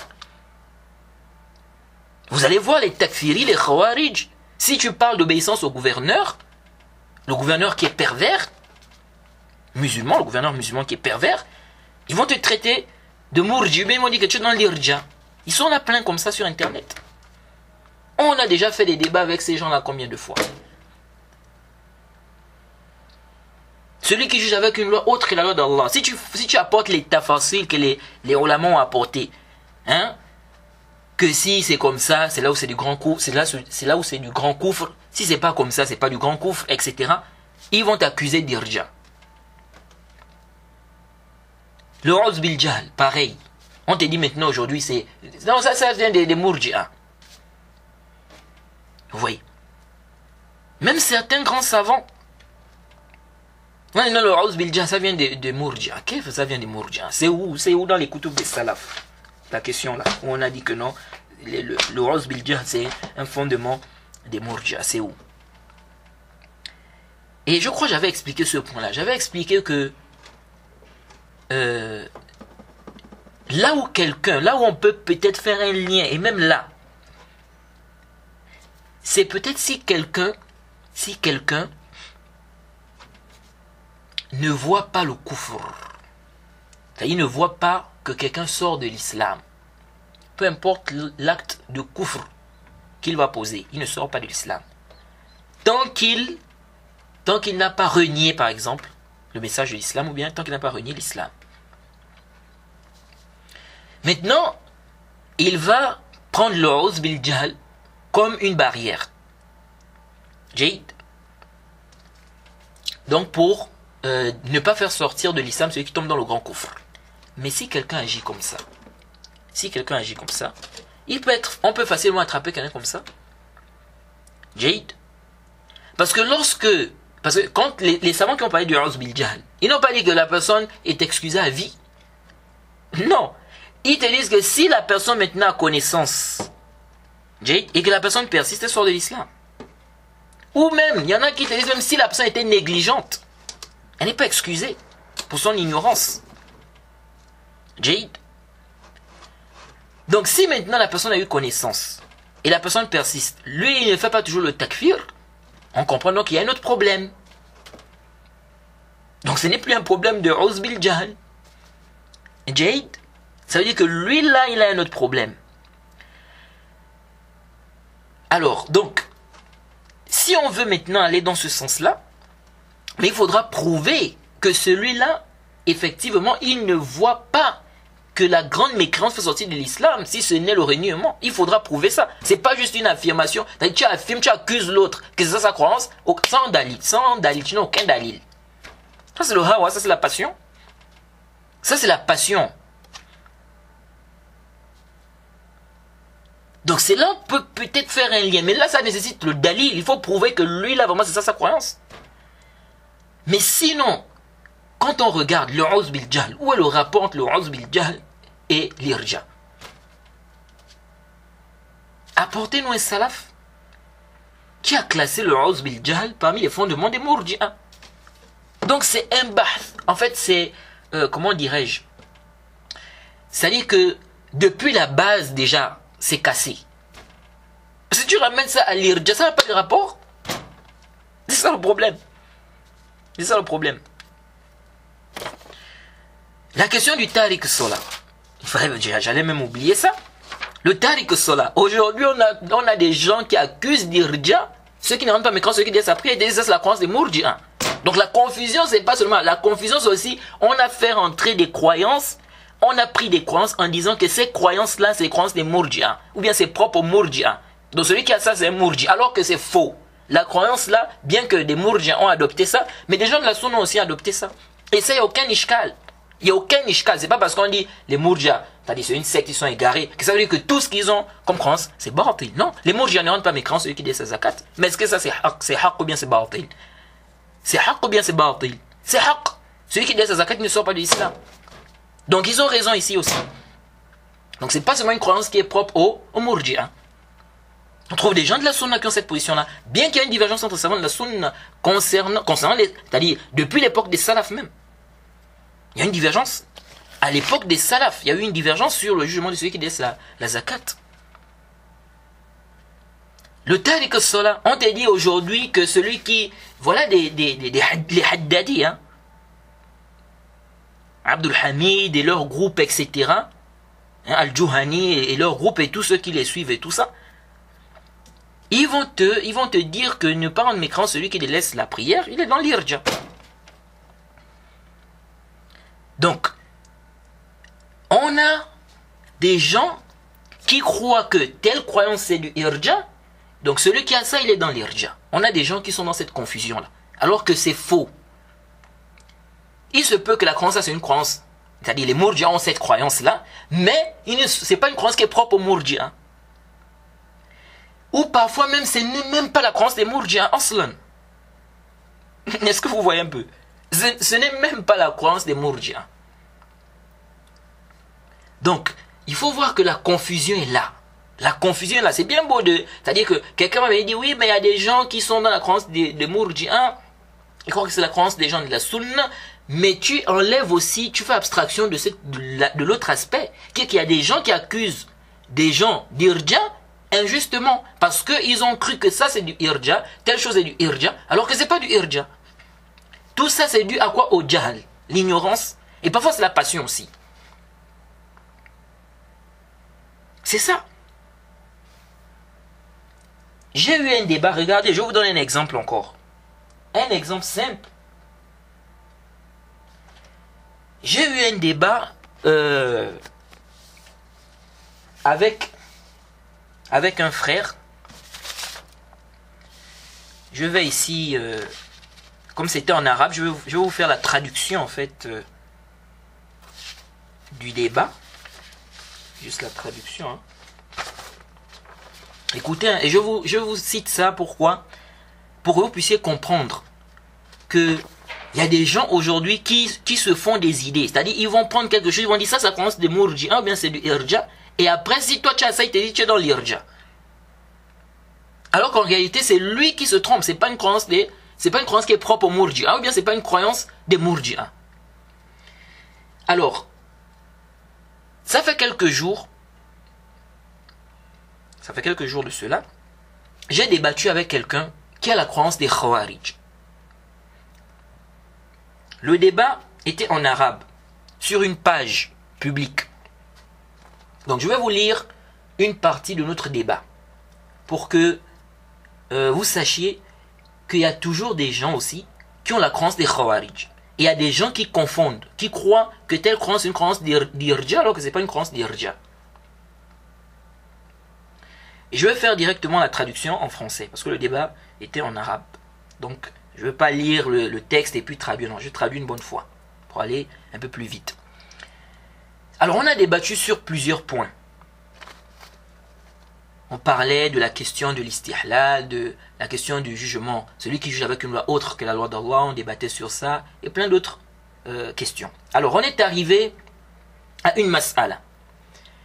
Et ça, c'était un étudiant, hein. On est arrivé à une mas'ala.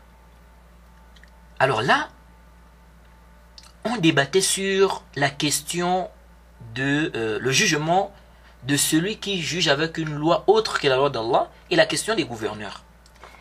Il me demande pourquoi je ne rends pas mécréants les gouverneurs de notre époque. Alors qu'on était d'abord en train de parler du jugement. Et je lui ai fait comprendre qu'on doit d'abord se mettre d'accord sur le jugement. Celui qui juge avec une loi autre que la loi d'Allah, il sort de l'islam ou pas? Ou bien il y a des tafasil? Je dis, on ne va pas directement donner les jugements comme ça sur les gouverneurs.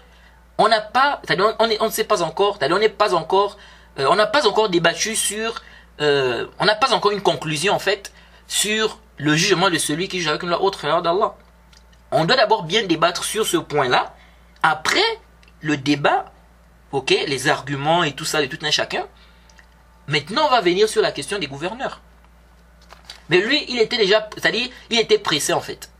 Il a brûlé les étapes. Il voulait directement aller sur le jugement sur les gouverneurs. Donc moi, je lui disais, non, on finit d'abord la discussion sur le jugement. C'est-à-dire, terminons d'abord le débat sur celui qui juge avec une loi autre que la loi d'Allah. Parce qu'en fait, son takfir était surtout basé sur ça en fait. Sur la question du fait de juger avec une loi autre que la loi d'Allah.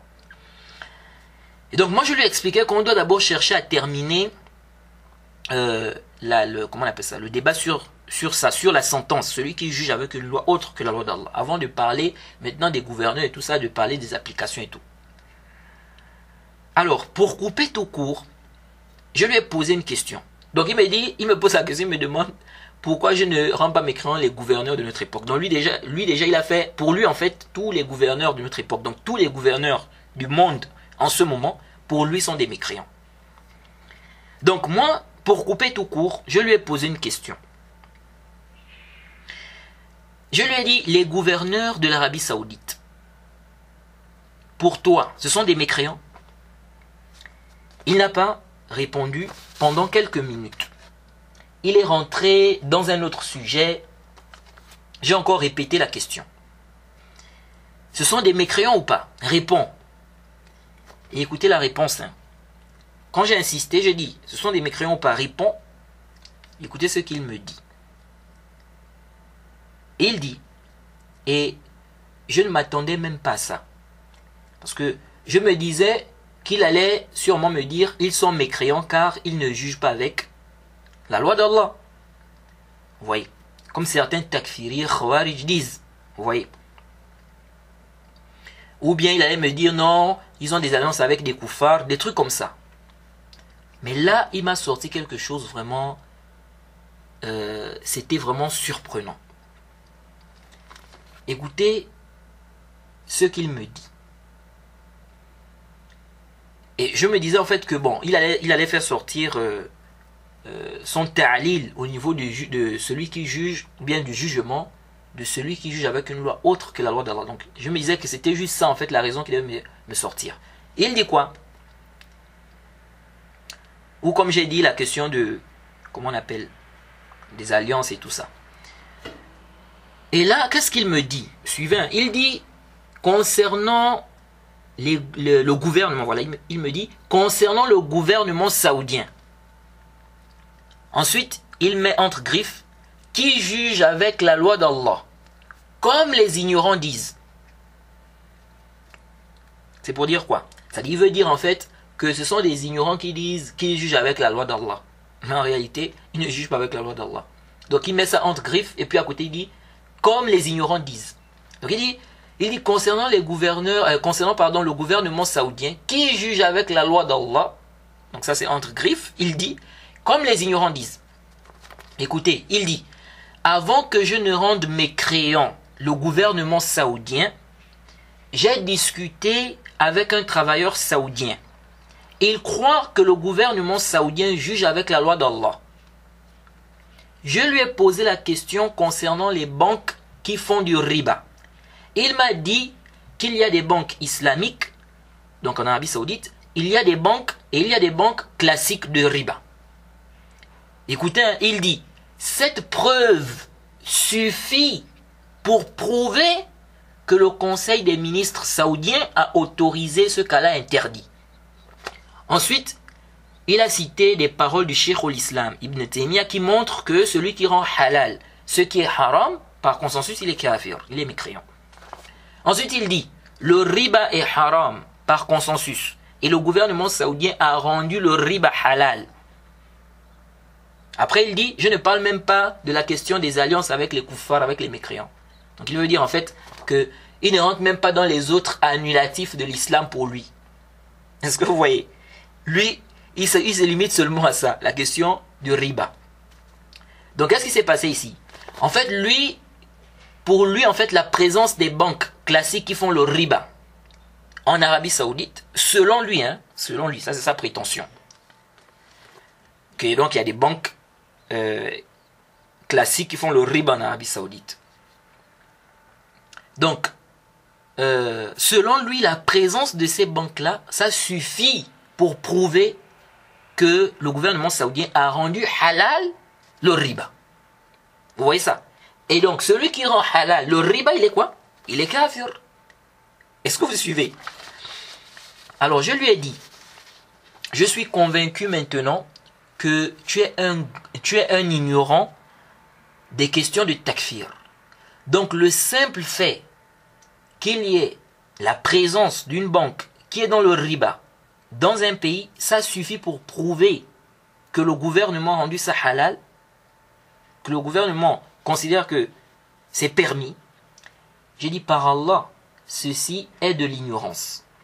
Est-ce que faire du riba, si on suppose que ce que tu as dit est vrai, c'est-à-dire qu'il y a des banques en Arabie Saoudite, des banques classiques en Arabie Saoudite qui sont dans le riba. Et ici, quand on parle même de riba, ici parce qu'il a parlé des banques classiques là. Donc, ici, là, il fait allusion aux banques là qui sont basées sur le riba. Ils font des prêts ils donnent des, comment on appelle? Ils font des prêts d'argent, hein, et puis la personne rembourse avec des intérêts. Alors ça, je ne connais pas ça en Arabie Saoudite, je n'ai jamais vu ça en Arabie Saoudite. Alors il dit quoi? Il dit, pardon, c'est moi qui parlais, j'ai dit, par Allah, ceci est de l'ignorance. Est-ce que faire du riba, si on suppose que ce que tu as dit est vrai, hein, ou bien si on suppose ce que tu as dit, est-ce que faire du riba, c'est la preuve qu'il croit que c'est halal? Ça, c'est déjà même celui qui fait le riba. Donc, que dire de celui qui ne fait même pas? Mais il sait qu'il y a du riba dans son pays ou bien dans l'endroit où il est. Donc, si quelqu'un, par exemple, fait du riba dans ta maison, tu sais qu'il fait du riba. Ça veut dire que tu crois que c'est halal, que le riba est halal? Non, tu peux croire que c'est haram. Jade. Quelqu'un peut laisser même dans son pays des banques qui font du riba sans croire que c'est halal. C'est possible ou pas? C'est possible. Il sait que c'est haram. Mais il se dit que bon, par rapport au pays, aux problèmes du pays et tout ça, bon, il se dit hein, qu'on a besoin de ces banques-là. Mais il sait que c'est haram, que c'est interdit. Jade. Donc faire le riba seulement, c'est-à-dire faire le riba, n'est pas la preuve qu'on rend ça halal. De même, laisser que des gens fassent le riba, Jade, dans ton pays, c'est pas la preuve que tu crois que c'est halal. Un papa qui a des enfants, hein, ses enfants font le zina. Dans la même maison, ils sont dans la même maison. Les enfants font le zina souvent. Le papa ne dit rien. Ça veut dire que le papa croit que faire le zina c'est halal? Pas forcément. Il peut savoir que c'est haram, mais il laisse ses enfants parce que bon, voilà, il est négligent. Il est négligent. Vous voyez? Ou un papa qui sait que son enfant consomme de l'alcool, mais il sait que c'est haram. Il ne fait rien. Vous voyez? Ou par exemple, deux frères, voilà deux frères qui vivent dans la même maison. Deux frères vivent dans la même maison. Il y a un qui consomme de l'alcool. Les deux sont des musulmans. Donc le fait que un des deux consomme de l'alcool dans la maison, ça veut dire que l'autre voit que c'est halal. Déjà même lui-même qui consomme là, est-ce que ça veut dire qu'il voit que c'est halal? Il peut consommer de l'alcool, il sait que c'est haram, il sait qu'il est en train de pécher. Quelqu'un fait le zina. Donc s'il fait le zina, ça veut dire qu'il croit que c'est halal. Vous voyez? Donc, où est le problème? Il s'est embrouillé ici. Lui, en fait, il a cru que la présence du riba, Jade, et du fait que les gouverneurs sont au courant de cela, ça c'est la preuve qu'ils ont rendu ça halal. Alors que non, tu ne peux pas te baser sur ça pour dire qu'ils croient que c'est halal. Non. Alors, donc moi j'ai dit, est-ce que faire du riba, je lui pose la question, je dis, est-ce que faire du riba, si on suppose ce que tu as dit, c'est la preuve qu'il croit que c'est halal? Il dit, on revient à la croyance du irja. Regardez. Hein. Il dit, on revient à la croyance du irja. Est-ce qu'un acte ne rend pas mécréant? Ça veut dire en fait que ça, c'est la croyance de irja. C'est-à-dire le fait de vouloir conditionner l'istihlal. Le fait de vouloir mettre comme condition que la personne doit croire que c'est halal. Vous voyez? Donc pour lui, en fait, il veut dire quoi? Il veut dire que l'acte là en lui-même, Jade, c'est du kufr. Et ça prouve qu'il rend ça halal. Donc il n'y a plus encore à dire qu'il faut que la personne, on va dire non, il faut que la personne croie. Parce que pour lui déjà, l'acte la prouve qu'il rend ça halal. Vous voyez? Maintenant il dit, on revient à la croyance du irja. Parce qu'on est en train de justement débattre sur les questions là de irja, l'istihlal, tout ça, le jugement, celui qui avec une loi autre que la loi d'Allah, etc. Il dit on revient à la croyance de irja. Est-ce qu'un acte ne rend pas mécréant? Vous voyez? Alors que l'ishkal n'est pas là. Un acte, il peut y avoir un acte qui fait sortir de l'islam. Mais l'ishkal, c'est toi ta conception que tu as ici de la question du riba. Il me dit, est-ce que le gouvernement saoudien n'a pas connaissance? Écoutez, hein, il dit, on revient à la croyance du irja. Est-ce qu'un acte ne rend pas mécréant? Est-ce que le gouvernement saoudien n'a pas connaissance de ces banques du riba là? De ces banques qui sont dans le riba là? Il me dit, pourquoi es-tu un âne? Vous voyez ça? Je lui ai dit, donc celui qui fait le riba, ceci est la preuve qu'il croit que c'est halal, qu'il rend ça halal. J'ai dit, tu es sur la croyance des Khawarij. Et j'ai dit, chez ce frère, celui qui fait le riba, ceci suffit pour prouver qu'il le rend halal. Vous voyez? Et j'ai dit, ceci est une grosse erreur. Ensuite, il s'est mis à rire. Il a écrit ha ha ha ha. J'ai dit, le fait que quelqu'un fasse du riba, ceci ne prouve pas qu'il rend ça halal, qu'il rend ça licite. Faire du riba n'est pas de la grande mécréance. Un homme peut faire du riba tout en sachant que c'est haram. Il croit que c'est haram. celui-là ne devient pas mécréant. Il est semblable à celui qui fait le zina tout en sachant que c'est haram. Il ne devient pas mécréant. Le simple fait de faire le zina ou le riba ne prouve pas qu'on rend ça halal, qu'on croit que c'est halal. Cette parole est dangereuse. C'est la parole des Khawarij. Tu dois obligatoirement te repentir de cette fausse croyance. Le riba fait partie des grands péchés. Ce n'est pas de la grande mécréance. Comment peux-tu considérer la présence des banques de riba comme étant une preuve qu'on rend ce qu'Allah interdit halal? Vous voyez. Si on suppose qu'elles sont bel et bien présentes en Arabie Saoudite. Vous voyez ça? Et il me dit ceci, écoute, par Allah, il y a plus d'une preuve de leur mécréance. Donc il persiste. Il dit, par Allah, il y a plus d'une preuve de leur mécréance. Donc c'est comme s'il sentait que là, il y a un problème dans ce qu'il a dit. Maintenant, il veut parler d'autre chose. Il veut parler d'autre chose. En fait, il veut maintenant citer ce qu'il considère comme étant, ou bien il veut citer maintenant d'autres choses qui sont des annulatifs de l'islam pour lui, pour justifier la mécréance du gouvernement saoudien. Donc il me dit, écoute, par Allah, il y a plus d'une preuve de leur mécréance. Et je lui ai dit, non mon frère, le problème n'est pas il y a plus d'une preuve. Le problème c'est que tu es sur la croyance des Khawarij. Tu rends mécréant celui qui fait le riba, tout simplement parce qu'il fait ça. Ceci est la croyance des Khawarij. Le riba n'est pas du grand kufr. Parce que quelqu'un ne fait même pas le riba. Le fait qu'il y ait des banques, ou bien le fait qu'il laisse une banque dans son pays, toi tu considères que ça c'est la preuve qui rend ça halal. Alors qu'est-ce que tu vas dire de celui qui fait même ça? Vous voyez.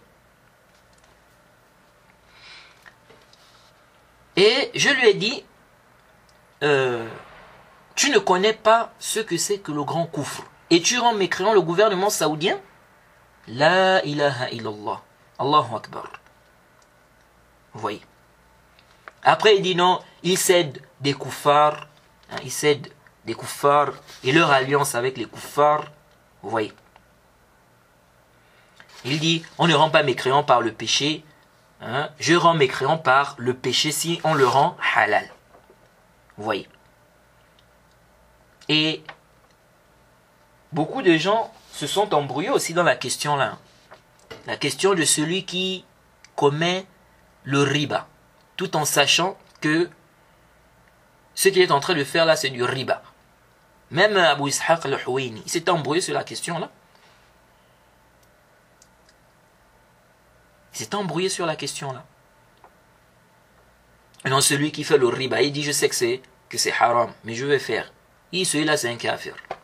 Comment ça c'est un kafir? Comment ça c'est un kafir? Et il a tourné sur la masse. Au lieu de dire simplement je me suis trompé, ah là c'est fini. Il a tourné. Ah vraiment les gens sont terribles. Donc vous voyez que les gens sont, il y a des gens qui ont des vrais problèmes. Vous voyez. Après il me cite une parole du Cheikh al-Islam sur, n'est-ce pas, l'obligation de croire, n'est-ce pas, de considérer haram ce qu'Allah a dit que c'est haram et tout ça. Je lui ai dit mais tu es maintenant sur un autre sujet qui n'a pas de rapport avec ce sur quoi nous sommes. Nous sommes sur ton erreur qui est le fait de croire que la présence des banques de riba, suffit pour prouver qu'on rend le riba halal. La parole du Cheikh al-Islam que tu cites n'a aucun rapport avec ta mauvaise croyance, qui est le fait de croire que la présence des banques du riba là, n'est-ce pas, suffit pour prouver qu'on rend le riba halal. J'ai dit, un homme peut savoir que dans son pays, il y a des banques de riba, mais il croit n'est-ce pas, que le riba est haram. Il ne croit pas que le riba est halal. De même, un homme peut laisser les banques de riba dans son pays, donc un dirigeant, tout en croyant que c'est haram. Celui-là n'est pas mécréant. Sauf chez les Khawarij. Vous voyez. Et il peut m'avoir des shubhat. Il peut m'avoir des shubhat. Parfois il peut croire que c'est halal, mais il a des shubhat.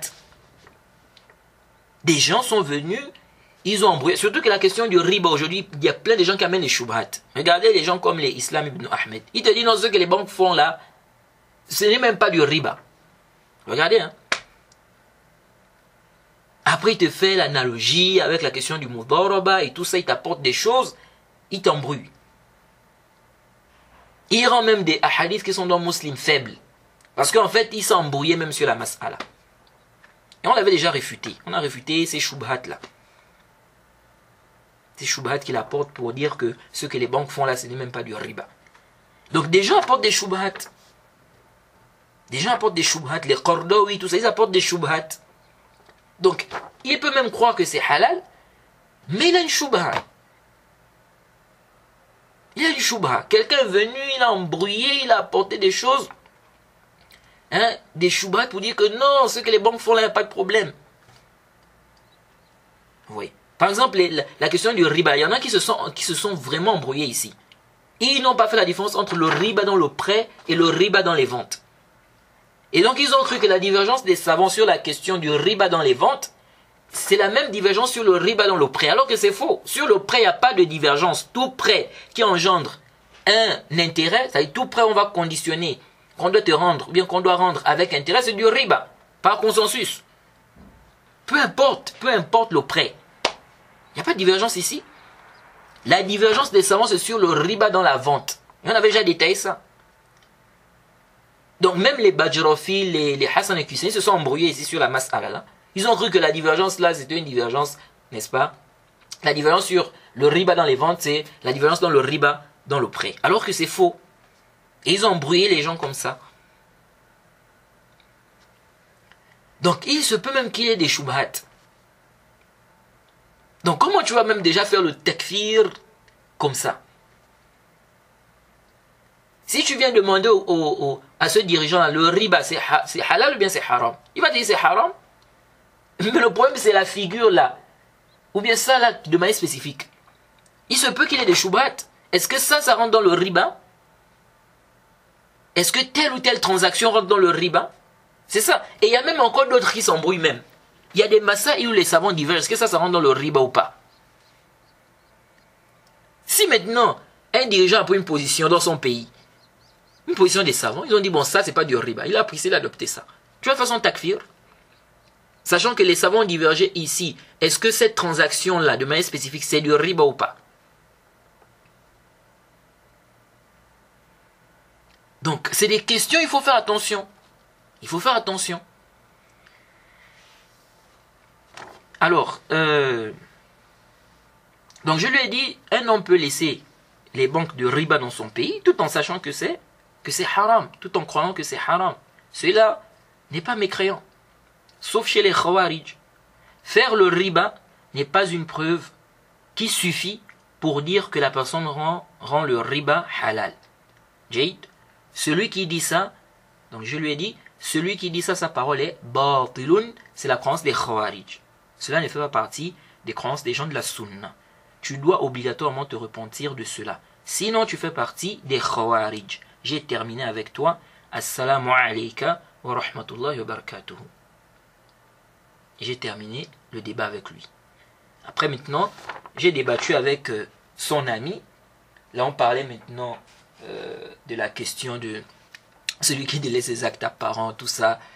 On parlait parce que son ami là, il était en train en fait de dénigrer le Cheikh Rabi'. Il dénigrait certains salafis et tout ça. Et donc, je l'ai réfuté. Et donc, on a fait un débat aussi. Et à la fin même du débat, il a dit, c'est la première fois qu'il débat avec un madkhali. Parce que bon, vous savez, dès que tu défends le Cheikh Rabi', ou bien si tu considères le Cheikh Rabi' comme étant un savant, n'est-ce pas, reconnu un savant de la sunna, il y en a qui te traitent de madkhali. Vous voyez. Et tous les salafis, tous les salafis aujourd'hui là, qui considèrent donc le Cheikh Rabi' comme étant un savant, n'est-ce pas, reconnu, un savant de la sunna,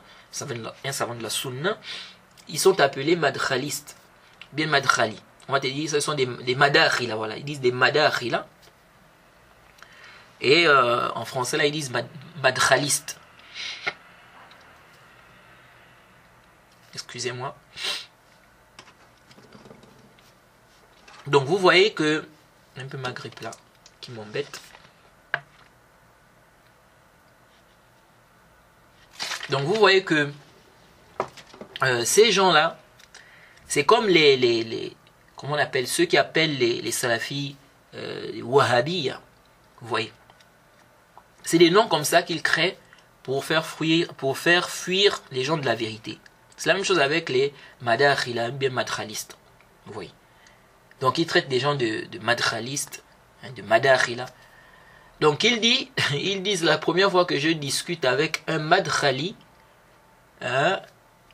qui dont la discussion ou bien le débat a été profitable. Le débat, la discussion a été profitable. Vous voyez. Parce que effectivement, il a eu beaucoup d'informations parce que je lui ai expliqué beaucoup de choses. Vous voyez. Donc il dit c'est la première fois qu'il discute avec un madkhali et dont le débat était profitable. Vous voyez. Donc il veut dire qu'à chaque fois qu'il discute avec ceux qu'il appelle des madakhila ou des madkhalistes, c'est pas profitable en fait. Ala kulli hal. Donc ça c'est un exemple que je voulais vous citer ici pour vous dire qu'il y a des gens qui ont des conceptions en fait. Ils se disent que ça fait partie des croyances des murji'a, ça c'est du irja. Et donc celui qui a la position là, il te dit non, il est dans l'irja. Alors qu'en réalité non, ce n'est pas la croyance des murji'a. Ou parfois ça peut être une croyance chez les murji'a, mais c'est pas propre aux murji'a. Celui qui commet le riba, les murji'a ne le rendent pas mécréant, ils ne disent pas que celui qui fait le riba il sort de l'islam. Oui. Les murji'a ne vont pas rendre mécréant celui qui commet le riba, sauf s'il rend ça halal. Oui, mais cette croyance-là, c'est une mauvaise croyance. C'est pas une mauvaise croyance. Ce n'est pas une mauvaise croyance. Et ce n'est pas une croyance qui est propre aux murji'a. Même les gens de la sunna, c'est la croyance des gens de la sunna même. Oui, ce sont les khawarij qui rendent mécréants, n'est-ce pas, celui-là qui commet le riba. Oui. Donc, le problème c'est ça. Il y a des gens qui ont des confusions. Ils ont des confusions. Ils vont considérer un acte comme étant une preuve de l'istihlal, alors qu'en réalité c'est pas ça. Ou bien ils vont considérer un acte comme étant du grand kufr, et tous ceux qui vont le contredire dans cela, ou bien tous ceux qui vont les contredire dans cela, ils vont dire que ce sont des murji'a, ou bien ils sont dans l'irja. C'est comme ça qu'ils ont fait avec le jugement de celui qui juge avec une loi autre que la loi d'Allah. Il y en a, ils te voient que il y en a qui voient que c'est du grand kufr, sans détail.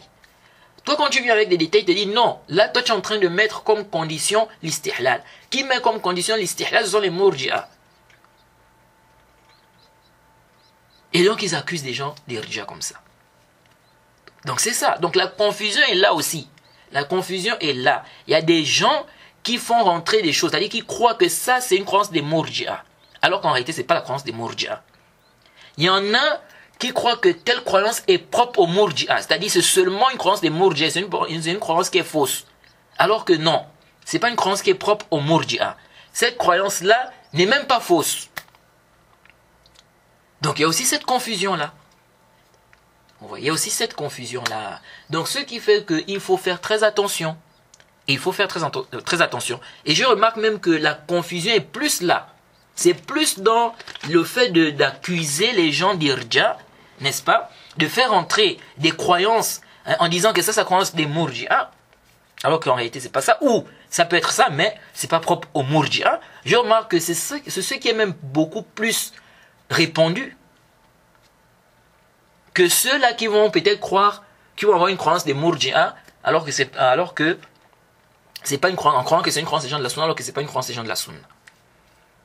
Oui, parce que la croyance des murji'a aujourd'hui, c'est quelque chose quand même qui est clair. On sait on connaît la croyance des Mourjia. Ce sont les gens aujourd'hui qui ont fait entrer des trucs, dire que ça fait partie des croyances des Mourjia et compliquer les choses. Alors que non, on connaît que les Mourjia, voilà leur croyance dans le Iman. Voilà leur croyance dans les questions de Kufr. Maintenant, il y a des gens qui ajoutent des trucs. Si tu ne rends pas mécréant, celui qui juge avec une loi autre d'Allah, c'est du irja. Tu es dans l'irja. Si tu appelles, n'est-ce pas, à l'écoute et l'obéissance des gouverneurs pervers musulmans, tu es dans l'irja. Si tu ne rends pas mécréant, celui qui délaisse la prière, tu es dans l'irja. Tu ne rends pas mécréant, celui qui délaisse les actes apparents, tu es dans l'irja. C'est là, il y a aussi beaucoup de confusion ici. Tu vois le Ouz bil Jahl, et pourtant tu détailles que ce n'est pas de manière absolue. On te dit l'irja dans l'irja. Donc la confusion ici, la confusion aussi est ici. Il y a même beaucoup de confusion, même là où il y a même plus de confusion, c'est là. Donc il faut des gens aussi qui viennent bien éclaircir les choses. Que voilà la croyance des Mourji'a là. Ça là, c'est pas la croyance des Mourji'a. Ou bien, naam, les Mourji'a ont dit ça, mais ce n'est pas une croyance qui est propre aux Mourji'a. Des gens de la Sunna ont aussi dit ça. Donc il faut quelqu'un qui fasse ce nettoyage là. Parce que les gens s'embrouillent. Quelqu'un va écrire un livre. La différence entre la croyance des Mourji'a et les gens de la Sunna. Mais lui-même il est dans la confusion aussi. Il écrit un livre pour parler de la différence de la croyance des Mourji'a et la croyance des gens de la Sunna. Alors que lui-même il est dans la confusion aussi. Lui-même il s'est embrouillé aussi. Vraiment qu'Allah nous aide. Alors on va s'arrêter ici. On demande qu'Allah nous facilite parce que sinon ça va être trop long. On s'arrête d'abord ici. Et l'audio prochain, on va essayer de terminer ce qu'on a commencé.